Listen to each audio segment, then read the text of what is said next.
আসসালামু আলাইকুম।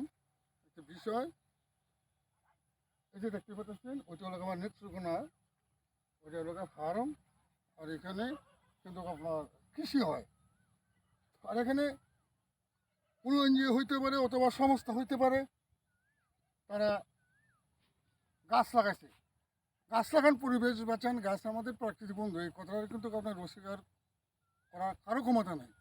তবে লাগাইবেন, যে লাগানি মতো তো লাগাবেন। আমাকে প্রতিদিনই কিন্তু আপনার নিয়ম মতো সকাল বিকাল হাঁটে গোপাল বাবু, বলাই নব্য বাসা, আমাদের মুক্তারপাড়া ওনা বাসা আছে। তাকে ওনা আমাকে রিং দিল যে হামিদ ভাই, হয়তো কোনো এনজিও না, এটা কোনো সংস্থা, এটা কেন যে গাছটি লাগাইছি। আর এই গাছটি এখন মারা যাইতেছে, কারণ আপনার হলেন বৃক্ষপ্রেমিক মানুষ। আপনি এই গাছটিকে বাঁচানোর জন্য কিছু মেহনত যদি পারেন করেন তো।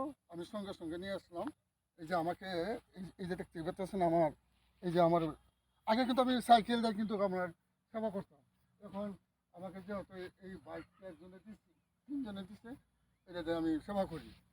তবে এখন আমার কত হইলো এটা না, কত হইলো গা, যে তোরা লাগাইবে, লাগা ভালো কথা, লাগানির মতো তো লাগাইবে, গাছের মতো পানি, গাছ লাগানির সঙ্গে সঙ্গে পানি দিতে হবে।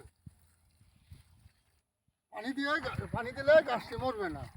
তবে হয়তো কোনো সংস্থা হইতে পারে, কোনো এনজিও হইতে পারে, এই তারা তো লাগাতে গেছে গা, তারা সেলফি তুলছে, তারা হলো গা আপনার এই জনদরদি নিঃস্বার্থ সমাজসেবক, তারা সেবা করতেছে, এইরকম দেখাইছে আর কি। তারা তো গাছ লাগাইছে, সেলফি তুলছে, ওহন গাছ, ওহন ওহন গাছ থাকবো না মরবো, এটা তো তারা দেখার বিষয় না।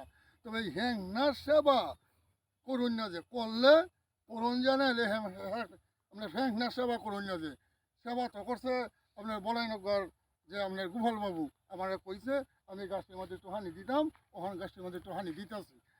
সবাইকে আল্লাহ পাক ভালো রাখুক, সুস্থ রাখুক, শান্তিতে রাখুক।